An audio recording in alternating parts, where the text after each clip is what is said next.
বন্ধুরা, কেমন আছো সবাই? বঙ্গকন্যা চ্যানেলে আপনাদের সবাইকে স্বাগত। আজকে আমি চিলি চিকেন বানাতে চলেছি। চিলি চিকেন বানাতে গেলে যেসব উপকরণগুলো লাগে সেগুলো তোমাদেরকে আমি দেখাচ্ছি। প্রথমে চিলি চিকেন বানানোর জন্য বিনস, গাজর, ক্যাপসিকাম, টমেটো, আদা আর রসুন কুচি নিয়েছি। এরপর আমি বোনলেস চিকেন নিয়েছি। বোনলেস চিকেনগুলোকে ভালোভাবে ধুয়ে টুকরো করে কেটে নিয়েছি। এরপর এর মধ্যে আমি কী কী মিক্সড করছি তোমাদেরকে দেখাচ্ছি। আদা বাটা, একটি ডিম, স্বাদ মতো লবণ, 1 চামচ লঙ্কা গুঁড়ো আর 1 চামচ হচ্ছে গোলমরিচ গুঁড়ো,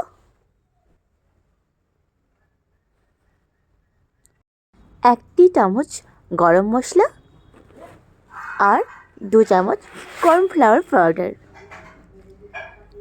আর 1 চামচ ময়দা। তো আমি সবগুলো একসঙ্গে নিয়ে নিয়েছি। এরপর আমি ভালোভাবে ম্যারিনেট করব। আমি ঠিক যেভাবে বললাম সেভাবেই তোমাদের দেখাচ্ছি এবং 1 চামচ আমি সাদা তেল এর মধ্যে মিক্স করব। এর মধ্যে সবগুলো এবার দিয়ে দিলাম এবং ভালোভাবে একসাথে সুন্দরভাবে ম্যারিনেট করে নেব। তো দেখো বন্ধুরা, আমি পুরোটাই একসঙ্গে করে নিয়েছি। এবার ম্যারিনেট করা হয়ে গেছে আমার কমপ্লিট। এদিকে একটা ছোট্ট বাটিতে আমি কর্নফ্লাওয়ার পাউডার গুলে নিয়েছি, পরবর্তীতে এটা আমার প্রয়োজন লাগবে। তো আমি তেল গরম করে নিয়েছি। এবার আমি চিকেনগুলোকে ভালোভাবে ফ্রাই করে নেব। তো তেলের মধ্যে আমি চিকেনগুলোকে দিয়ে দিয়েছি এবং লাল লাল করে ভালোভাবে ফ্রাই করে নিচ্ছি।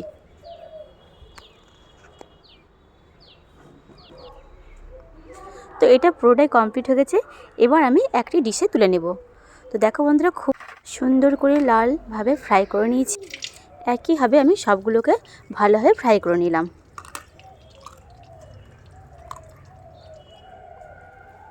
তো আমার ফ্রাই করা কমপ্লিট। এরপর যে পরবর্তী স্টেপ সেটা তোমাদেরকে আমি দেখাচ্ছি। দেখো কত সুন্দর কালারটা এসছে এবং খুব সুন্দর হয়েছে। এরপর যেগুলো আমি কেটে রেখেছিলাম সেগুলোকে আমি সবগুলোকে ভেজে নেব। প্রথমে আমি রসুন দিয়ে দিলাম। রসুনটা অল্প আঁচে ভেজে নিচ্ছি, খুব লাল করে ভাজবো না। এরপর আমি কুচে রাখা আদা তেলের মধ্যে দিয়ে দিলাম।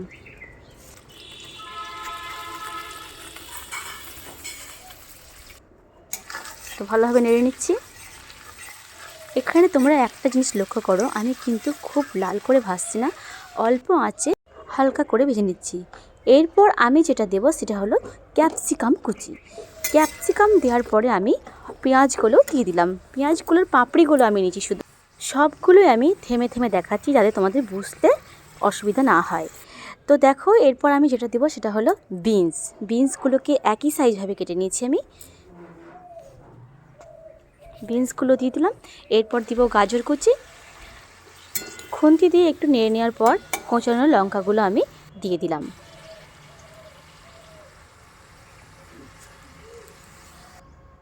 এবার টমেটো দিয়ে দিচ্ছি।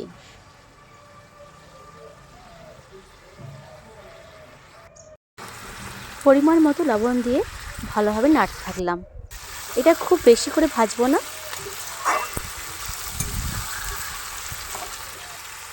সবুজ অংশগুলো যেন একই থাকে এবং পেঁয়াজের কালারটা যেন সেম থাকে। এরপর যে সসগুলো আমি ব্যবহার করব সেগুলো তোমাদেরকে আমি দেখাচ্ছি। প্রথমে হচ্ছে আমি যেটা সস ব্যবহার করব সেটা হলো green chilli sauce, dark soya sauce, আর একটা হচ্ছে রেড চিলি সস এবং টমেটো সস। সব সসগুলো দেখালাম। প্রথমে আমি যেটা দিলাম সেটা হচ্ছে টমেটো সস। টমেটো সস দিয়ে আমি আরও একবার ভালোভাবে নেড়ে নিলাম। এরপর যেটা দিব সেটা হলো রেড চিলি সস। তো রেড চিলি সসটা আমি দিয়ে দিই পরিমাণ মতো। তো রেড চিলি সসটা আমি দিয়ে দিলাম। রেড চিলি সসের পরে আমি দিব এবার dark soya sauce. Dark soya sauce দিয়ে দেওয়ার পর আমি এটাকে ভালোভাবে নেড়ে নেব। খুব সুন্দরভাবে আমি এবার নেড়ে নিচ্ছি। নেড়ে নেওয়ার সাথে সাথে আমি যেটা দেব সেটা হলো তোমার গ্রিন চিলি সস। প্রথমে আমি বলেছিলাম যে গ্রিন চিলি সসটা আগে দেবো, কিন্তু না, গ্রিন চিলি সসটা আমি আগে দিইনি। প্রথমে আমি টমেটো সস দিয়েছিলাম, তোমাদেরকে বলে দিলাম। তো আমি গ্রিন চিলি সসটা লাস্টে দিলাম। তো এবার দেখো আমি ভালোভাবে নেড়ে নিয়ে অল্প একটু চিনি দিয়ে দিলাম কালারটা আসার জন্য। তো চিনিটা দেওয়া হয়ে গেছে। চিনিটা দেওয়ার পর আমি আরও একবার নেড়ে নেব। তো নেড়ে নিচ্ছি এবার।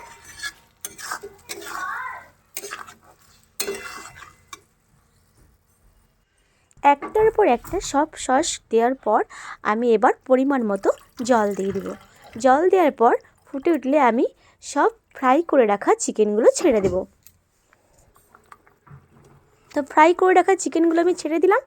এরপর যেটা আমি রেখেছিলাম গুলে কর্নফ্লাওয়ার পাউডার, সেটা আমি অল্প অল্প করে চামচ দিয়ে দেবো এর মধ্যে। তো দেখো ঘুরিয়ে ঘুরিয়ে দিয়ে দিচ্ছি যাতে লেগে না যায়। খুব সুন্দরভাবে দিচ্ছি আর নাড়তে থাকতে হবে যাতে আঠা ধরে।